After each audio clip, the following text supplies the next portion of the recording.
Activa 123 और मेरे पास आई है। उसमें देखिए आवाज़ आ रही थी टाइमिंग, ये चिड़िया की आवाज़।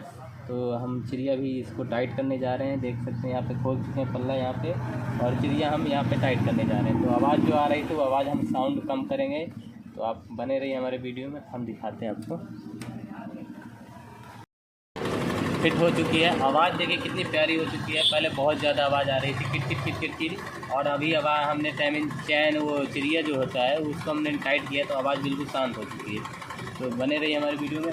और ये हमने अभी पीछे की चक्का के ड्रम अभी हम खोलेंगे, पीछे वाली चक्का की ड्रम नहीं डालना है, उसके बाद हम आपको और वीडियो दिखाते हैं।